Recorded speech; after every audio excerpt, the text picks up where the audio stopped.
नमस्कार बच्चों, कैसे हैं आप सब। मैं डॉक्टर एस.एन. भावर। बच्चों, आज हम अध्ययन करेंगे हड़प्पा सभ्यता की नगर योजना।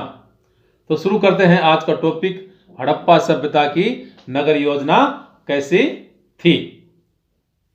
हड़प्पा की सड़कों तथा भवनों से ज्ञात होता है कि यह नगर एक पूर्व स्थित योजना के अनुसार बसाया गया था। इसकी पुष्टि उस समय में निर्मित सड़कों से होती है।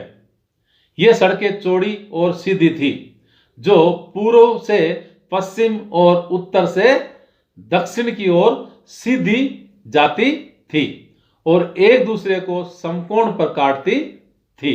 जहां चौराहे बने हुए थे, इससे संपूर्ण नगर 6 या 7 खंडों में बंट जाता था और ये खंड मोहल्लों का रूप धारण कर लेते थे। सड़कें पर्याप्त चौड़ी थी।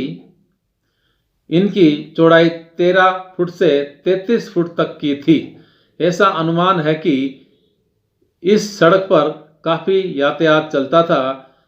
ये सारी सड़कें मिट्टी की बनी हुई थी, लेकिन सफाई की पूर्ण व्यवस्था रहती थी। नगर की नालियां 9 फुट से 12 फुट तक चौड़ी होती थी। प्राप्त अवशेषों से यह भी प्रमाणित होता है कि रात में प्रकाश की पूर्ण व्यवस्था रहती थी। भवन।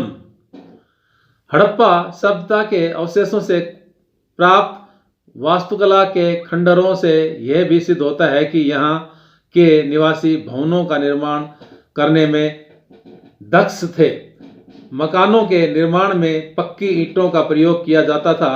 मकान प्राय 2 मंजिले होते थे और छत पर पहुंचने के लिए सीढ़ियां बनी हुई थी।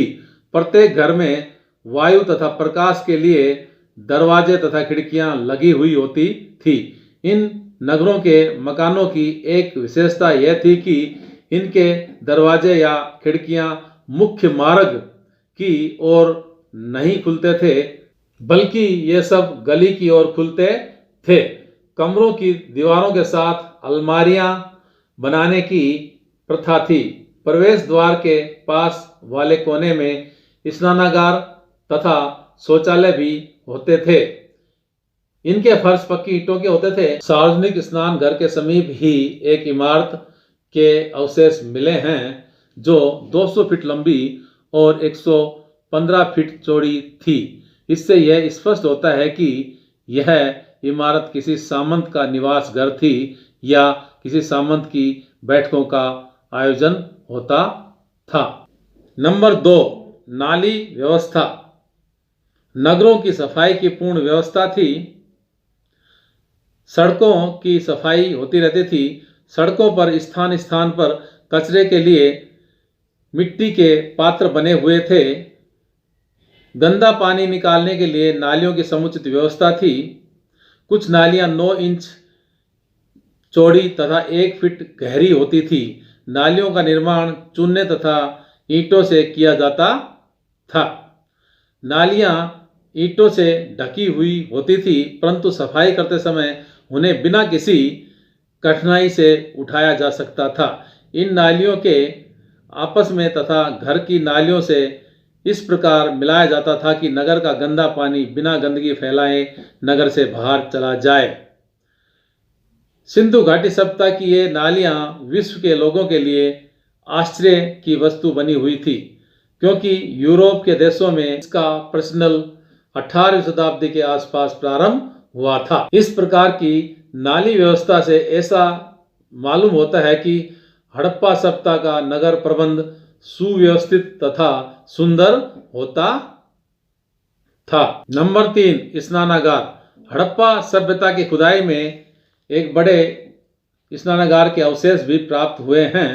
यह 180 फुट लंबा और 108 फीट चौड़ा था।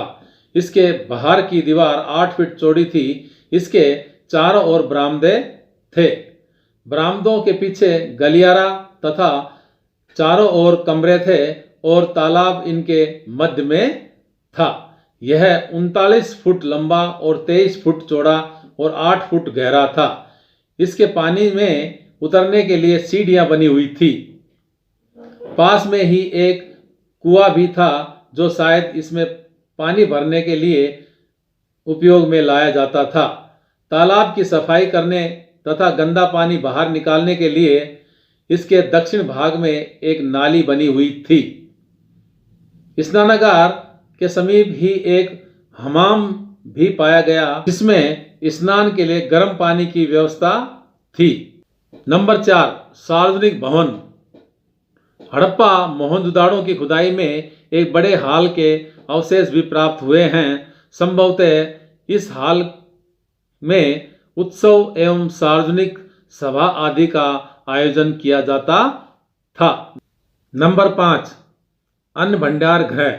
हड़प्पा तथा मोहनजोदाड़ो की खुदाई में कुछ अन्न के विशाल भवन मिले हैं जिन्हें पुरातत्ववेत्ता अन्न के भंडार गृह मानते थे। तो बच्चों, आज आपने जाना हड़प्पा सभ्यता की नगर योजना कैसी थी। आशा करता हूँ यह वीडियो अच्छा लगेगा। धन्यवाद।